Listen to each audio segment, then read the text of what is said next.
দেখো, এটা আমাদের আরআরবি এনটিপিসি সিবিটি 2 এ আসা একটি কোশ্চেন। এই কোশ্চেনটাই কি বলেছে দেখো। এই কোশ্চেনটা আমাদের বলেছে যে আগে একটি পরীক্ষায় 45% নম্বর পেয়ে 18 নম্বরের জন্য ফেল করেছিল, যদি সে 65% নম্বর পেত, তবে সে পরীক্ষায় পাশ করার জন্য প্রয়োজনীয় নম্বরের থেকে দেখো 6 নম্বর বেশি পেত। ওই পরীক্ষায় সর্বাধিক নম্বর কত পাওয়া যেত? সর্বাধিক নম্বর মানে কি, 100-তে 100ই পেতে পারতো, তাহলে সর্বাধিক নম্বর ধরবো 100%। এবার দেখো 45% নম্বর পেয়ে 18 নম্বরের জন্য ফেল করেছিল, মনে করো 45% পেয়েছে, 18 নম্বরের জন্য ফেল করেছে, 18 নম্বর দিয়ে দিয়ে দাও, সে পাশ করে যাক, ইকুয়াল টু দাও। এবার দেখো 65% পেয়ে সে 6 নম্বর বেশি পেয়েছে, তাহলে 65 থেকে 6 বাদ দিয়ে দাও, তাহলে এটা সে নর্মাল পাস করলো।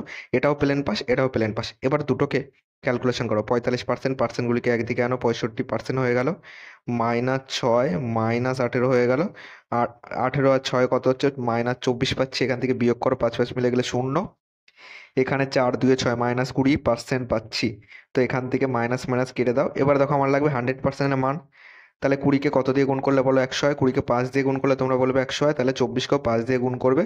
4 5 20, শূন্য হাতে 2 রয়েছে, 5 দুগুণে 10, 2 12, 120 হবে আমাদের কারেক্ট অ্যান্সার, যেটা অপশন নাম্বার সি তে আছে। ভিডিওটি ভালো লাগলে একটি লাইক করে দিও, চ্যানেল নতুন হয়ে থাকলে চ্যানেলটিকে সাবস্ক্রাইব করে পাশে থাকা বেল আইকনটি অন করে রেখো।